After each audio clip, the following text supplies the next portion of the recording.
Ano nga video atong tun-an kabahin kini sa dunay pagkaon nagilang mahugaw o dili mahugaw.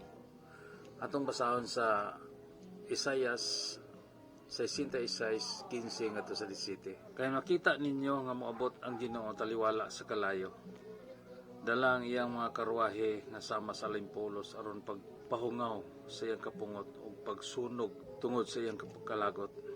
Kaya ang silot sa Ginoo ngadto sa mga tao ipaagi niya sa kalayo ug sa iyang espada ug daghan unya ang mga matay.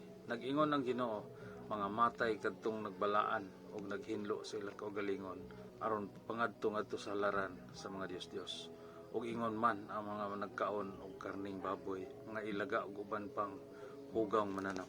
Munay kadlukan og maayo sa mga pundok nga bantay sa dunay mga giilang mahugaw nga pagkaon ug dili mahugaw. Isabay dili mahadlok nga sunugon man sa kalayo sa impyerno ang mga og baboy. Tinuod na apan ang giingnan niini kadto lamang mga tawo nga natungnan ni adtong nga panahon na. Gikan sa panahon ni Moses hangtod nga giula na ni Ginoong Hesukristo ang iyang dugo ug nabanhaw na sa Ginoong Hesus. Katong buhi pa sa Ginoong Hesus dinhi sa kalibutan nga nagministeryo siya. Balaod pa to ilang gisunod adto. Panahon na di pa to sila mga og ilang mahugaw. Kabantay mo katong si Pedro nga nakakita og panan-awon. Unya giingnan siya sa Ginoo, "Hala Pedro, pag-ihaw og kaon." Di ba ni balibad si Pedro? Nga naman. Tungod kay nahadlok si Pedro nga unsay ang sangputan ani mo kaon og giilang mahugaw. Sunugon gyud ngadto sa kalayo sa impyerno. Ang mga unog baboy.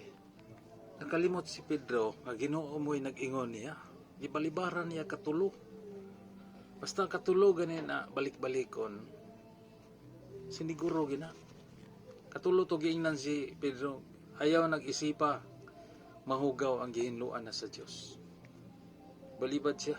Apan inanay nga nasabtan ni Pedro nga dili na niya ilhong mahugaw ang gihinluan na sa Dios. Tanang giilang mahugaw ang mga tao nga hintil nga dili mga Hudiyo nga giilang mahugaw. Ingon man usab ang mga pagkaon nga giilang mahugaw. Kini mga tao nga moingon nga ang tao ra mo'y giisip nga dili na mahugaw ang mga pagkaon nagya ko hugaw. Gilimbungan mo sa yawa ana.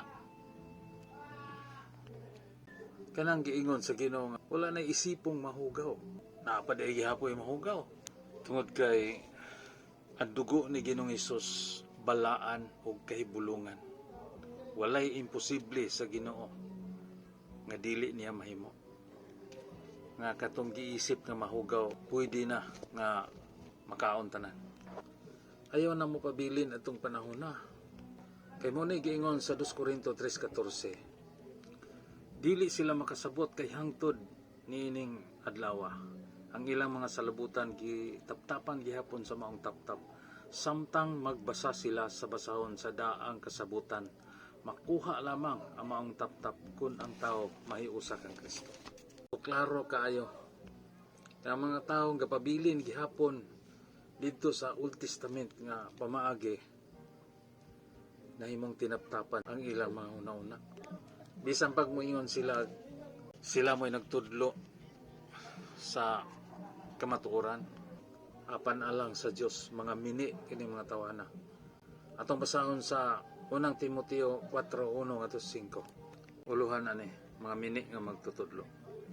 Ang Espiritu klaro nga nag-ingon nga sa umaabot nga panahon may mga tao nga mamiya sa ilang pagtuo.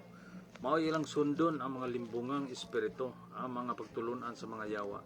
Nagikan kini mga pagtulunan sa limbong sa mga taong bakakon ug ang ilang mga konsensya dili na mobati nga daw gipasuan sa binagang puthaw. Sa 3, nagtudlo sila nga sayop ang pagminyo ug ang pagkaon sa pipila ka mga pagkaon apan gibuhat sa Dios kining maong mga pagkaon aron human kapasalamati kanon ni adtong nagtuo og nahibalo sa kamatuoran. Apan ang tanan nga gibuhat sa Dios, ang tanan nga gibuhat sa Dios maayo. Ang tanan angay dawaton uban ang pagpasalamat. Walay isalikway bisan unsa kay ang pulong sa Dios ug ang pag-ampo mao'y makapabalaan ini. Sumini ni mga tawana nga nagtudlo. ilhanan ni sa mga tao nga mga mini ang ilang ipantudlo. Kanang reliyon nga nagtudlo nga sayop ang pagminyo.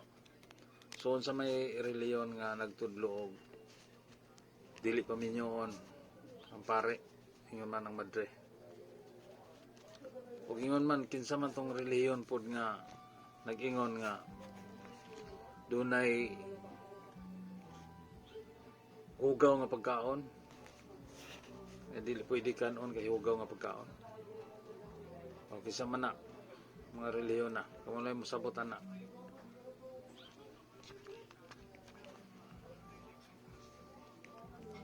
Kini nga mensahe dili ni akong mga tinutumo, kundi biblikal gini. Sa Biblia gini nato ni gibase.